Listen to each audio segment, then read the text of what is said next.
সকালবেলা খিচুড়ি করে নিলাম প্রেসার কুকারে।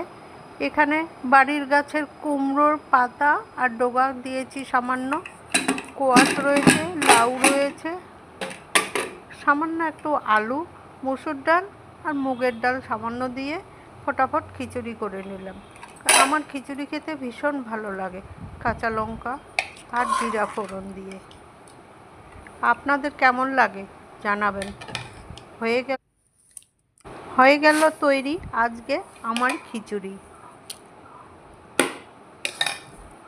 দেখুন তো কেমন হয়েছে।